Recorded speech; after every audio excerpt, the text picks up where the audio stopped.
አንድ ሶስት ዋና ዋና ጉዳዮች ላይ የተወሰኑ መረጃዎች እንሰጣችሁና ከእናንተ የሚነሱ ጥያቄዎች ካሉ ምላሽና ማብራሪያ ምንሰጥ ይሆናል። በድጋሚ ጥሪያችንን አክብራችሁ ስለመጣችሁ እጅግ በጣም እናመሰግናለን።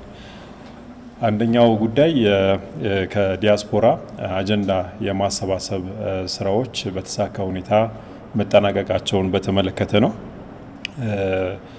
በተለያዩ አህጉራት በሚገኙ ታላላቅ ከተሞች በዋናነት በደቡብ አፍሪካ፣ በሰሜን አሜሪካ፣ በካናዳ፣ በተባበሩት አረብ ኤሚሬቶች፣ በስዊድን እና በእንግሊዝ በአካል በመገኘት የአጀንዳ ማሰባሰብ ስራዎችና በቀጣይ ደግሞ በሚካሄደው ሀገራዊ ምክክር ላይ ተወካዮች የሚሆኑ ሰዎችን የማስመረጥ ስራ ኮሚሽኑ ሲሰራ ቆይቷል። እነዚህ ሀገራት ላይ መድረኮቹ ይካሄዱ እንጂ አጎራባች ባሉ በየአህጉራቱ የሚገኙ ከተሞችም ሀገራትም ያሉ ትውልደ ኢትዮጵያንና ኢትዮጵያን የዲያስፖራው ማህበረሰቦች የተሳተፉባቸው መድረኮች ናቸው። እንግዲህ የተሳካ ነው ነበር ስንል ከምን አኳያ ነው? ኮሚሽኑ ወደ እነዚህ ሀገራት ከዲያስፖራው ማህበረሰብ ስራዎችን ለመስራት ከተንቀሳቀሰባቸው ከያዛቸው እቅዶች አኳያ ነው። አንደኛውና አብይ ቁልፍ ተግባሩ የነበረው ግንዛቤን የመፍጠርና ትውቅን የማድረግ ስራዎች ነበሩ። ከዚህ አኳያ እንግዲህ በሁሉም መድረኮች ላይ በኮሚሽነሮቹ ቁልፍ መልእክቶች የቀረቡባቸው ንግግሮች ነበሩ። ከዚህ በመለስ ደግሞ ሀገራዊ ምክክር በራሱ ምንድነው? ኢትዮጵያ ውስጥ ለማድረግ ለምን አስፈለገ? እንደገና የሀገራዊ ምክክር ደግሞ እየተመራበት ያለው ሂደት ኮሚሽኑ እየመራበት ያለው ሂደት ከአካታችነት ከአሳታፊነትና ከግልጽነትና ከገለልተኝነት አኳያ ምን መልክ እንዳለው ሰፊ ማብራሪያዎች የተሰጡባቸው መድረኮች ነበሩ። እነዚህ መድረኮችና ዝም ብለው አጀንዳ ብቻ የተሰበሰበባቸው ወይም ደግሞ ተወካይ ብቻ የተመረጠባቸው ሳይሆን በዚህ መረዳት ውስጥ ሆነው እነዚህ የዲያስፖራ ወገኖቻችን በምክክር ሂደቱ ላይ ንቁ ተሳትፎ እንዲያደርጉ ከማስቻል አኳያ ሰፊ የሆነ ግንዛቤ መፍጠር ስራዎች የተሰሩባቸው ነበሩ። ጥያቄዎችም ነበሯቸው። በርከት ያሉ ሀሳቦችንም ያነሱ ነበረ በምክክር ሂደቱ ላይ። ምክንያቱም በአንድ በኩል ራቅ ብለው እንደመኖራቸው መጠን በቂ ግንዛቤና መረጃ የሌላቸው ከመሆኑ ጋር ተያይዞ በርከት ያሉ ጥያቄዎችንም ሀሳቦችንም አንስተው በተገኙ ኮሚሽነሮች በኩል ማብራሪያና ምላሾች የተሰጡባቸው ናቸው። እንግዲህ በዚህ መረዳት ውስጥ ሆነው በዚህ ግንዛቤ ውስጥ ሆነው ጥያቄዎቻቸውን መልስ አግኝተው ነው ወደ አጀንዳ ማሰባሰብ ሂደቱ የገቡት። በዚህ መድረኮች ላይ በሁሉም ቅድም በጠቀስኳቸው 6 አካባቢዎች ላይ በተደረጉ መድረኮች ላይ የተለያዩ አመለካከት፣ አስተሳሰብ፣ አቋም ያላቸው ግለሰቦች የዲያስፖራው በተለይ የኮሚኒቲ አመራሮች እና ሌሎችም ተቋማት ጭምር የሃይማኖት ተቋማትን ጨምሮ የተገኙባቸው መድረኮች ነበሩ። ስለዚህ ሁለተኛው ተግባር የነበረው አጀንዳ ማሰባሰብ ስለነበረ በየቡድን ሆነው ውይይቶችን አድርገው ጊዜ ወስደው እንደ ሀገር በተለይ ኢትዮጵያ ላለችበት ሁኔታ ምክንያት ናቸው ማለት ለሀሳብ ልዩነቶችና ለመግባባቶች መንስኤ ናቸው ያሏቸውን አጀንዳዎችን ግልጽና አሳታፊ በሆነ መንገድ ማንም ጣልቃ ሳይገባባቸው ለይተው ለኮሚሽኑ አስረክበዋል። ስለዚህ ሁለተኛው ስራ የነበረው አጀንዳዎቻቸውን የመቀበል ስራ ስለነበረ ይህም በተሳካ ሁኔታ የተከናወነ ነበረ። ሶስተኛው ተግባር የነበረው በቀጣይ በሚካሄደው ሀገራዊ ምክክር ላይ እነሱን ወክለው ሀሳባቸውን የሚገልጽላቸውን የሚፈልጉትን አካል እንዲመርጡ የማድረግ ሂደት ነበረ።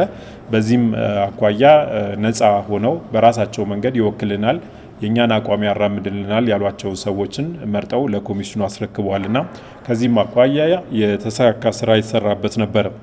እንግዲህ ኮሚሽኑ በዲያስፖራ ወይም ደግሞ በተለያዩ ሀገራት ላይ ያከናወናቸው መድረኮች በሚቻለው መጠን አሳታፊና አካታች እንዲሆኑ በማድረግ ህጋዊ በተለይ ወደ መቀሌ በመጓዝ ውይይቶችን አድርገዋል። ከጊዜያዊ አስተዳደሩ ጨምሮ ከተለያዩ ባለድርሻ አካላት ጋር ከነሱ የተወሰዱ ግብዓቶች አሉ። እነዚህ ግብዓቶችም የምክክር ሂደቱን በትግራይ ክልል ለመጀመር ለማስኬድ እንዲቻል አስቻይ ሁኔታ እንዲፈጠር የቀረቡ ጉዳዮች አሉ። አብዛኞቹ በፌዴራል መንግስቱና በትግራይ ክልል ጊዜያዊ አስተዳደር መካከል ፖለቲካዊ ውይይቶች ተደርገው መፈታት እንዳለባቸው የጠቆሟቸው ጉዳዮች ናቸው። ስለዚህ በኮሚሽኑ በኩል እነዚህን ግብዓቶች ወስዶ ከፌዴራል መንግስቱ ከፍተኛ የስራ ኃላፊዎች ጋር ወይም ደግሞ ባለስልጣናት ጋር ውይይት አድርጎበታል።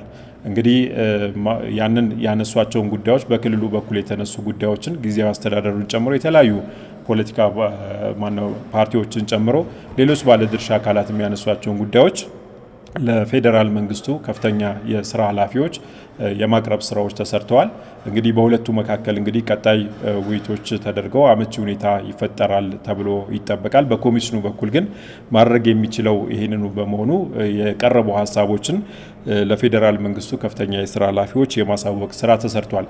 ይሄ እንደተጠበቀ ሆኖ ደግሞ ከክልሉ ጊዜያዊ አስተዳደር ጋር በተለይ ግንኙነቶችን ቀጥሏል። ስለዚህ በተለይ ከጊዜያዊ አስተዳደሩ ፕሬዝዳንት ሌተናል ጀነራል ታደሰ ወረደ ጋር ውይይቶችም እየተደረጉ ነው ያሉት። እንግዲህ እሳቸው ባቀረቡት መረጃ መሰረት እስከ ጥቅምት አጋማሽ በኋላ ባለው ጊዜ ይህን የምክክር ሂደት በትግራይ ክልል መጀመር የሚቻልባቸው ሁኔታዎች እንዳሉ ተስፋ እንዳላቸው የገለጹበት ሁኔታ አለ። ስለዚህ እነዚህን ነገሮች ታሳቢ በማድረግ አሁንም ጥረቶች እየተደረጉ ነው። በኮሚሽኑ በኩል መከናወን ያለባቸው ስራዎችን በክልሉ አስቻይ ሁኔታ እንዲፈጠር ለማድረግ አሁንም አጠናክሮ የሚቀጥል ይሆናል። እንግዲህ በተሰጠው ተስፋ መሰረት የሚሳካ ከሆነ የትግራይ ክልልን በዚህ ሂደት ለማካተት ጥረት ይደረጋል። ስለዚህ ይሄ በጣም ወሳኝ ጉዳይ ሆኖ ትኩረት ተሰጥቶት የሚሰራ ስራ ነው የሚሆነው ማለት ነው። የትግራይ ክልልን በዚህ በሂደቱ እንዲካተት ከማድረግ ጎን ለጎን ሌላው ትኩረት ሰጥተን እየተሰራ ያለው ጉዳይ የአጀንዳ ቀረጻውና የምክክር ጉባኤውን ማካሄድ የሚቻልባቸውን ምቹ ሁኔታዎችን መፍጠር ነው። ስለዚህ እንግዲህ ዲያስፖራውን ጨምሮ በሀገር ውስጥ በተካሄዱ ሰፋፊ ህዝባዊ መድረኮች እንደዚሁም በተለያዩ መንገዶች የተሰበሰቡ በርካታ አጀንዳዎች እንዳሉ ይታወቃልና ከነዚህ አጀንዳዎች መካከል እጅግ መሰረታዊና ሀገራዊ የሆኑ ምክክር የሚደረግባቸው አጀንዳዎችን የመቅረጽ ስራ የሚሰራበትን የአሰራር ስርዓትን ማዘጋጀትን ይጠይቃል። ስለዚህ እሱ ዝግጅት እየተደረገበት ነው ያለው። ከዛ ቀጥሎ እንግዲህ አጀንዳዎቹ ይፋ ከተደረጉ በኋላ የምክክር ጉባኤው ነው የሚጠራው። ይህን የምክክር ጉባኤም ለማካሄድ ደግሞ በርከት ያሉ ቅድመ ዝግጅት ስራዎች ስለሚያስፈልግ ከ4500 አካባቢ የሚሆኑ ተሳታፊዎች የሚገኙበት ለቀናት የሚካሄድ ምክክር እንደመሆኑና ትልቅም ሀገርን ወደ ሌላ ምዕራፍ ማሻገር የሚችል መድረክ እንደመሆኑ መጠን ለዚህ የሚመጥን ቅድመ ዝግጅት ለማድረግ ሰፊ የዕቅድ ዝግጅትና ዝርዝር ስራዎችን የማከናወን ስራዎችም እየተሰሩ ነው የሚገኙት ማለት ነው። እንግዲህ ወደ ቀጣዩ ምዕራፍ ለመሸጋገር ማለት አጀንዳውንም ቀርጾ ይፋ ለማድረግ የምክክር ጉባኤውንም ለመጥራት የትግራይ ዜጎቻችን በትግራይ ያሉ ወገኖቻችን እና ክልል ውስጥ ያሉ የተለያዩ ባለድርሻ አካላት እንደ ሌሎቹ ክልሎች ሁሉ መሳተፋቸው በጣም ወሳኝ ጉዳይ ስለሚሆን የሚመለከታቸው አካላት በሙሉ ይሄ ጉዳይ የተሳካ እንዲሆን አስፈላጊውን ርብርብ እንዲያደርጉ በዚህ አጋጣሚ ኮሚሽኑ ጥሪውን ያቀርባል።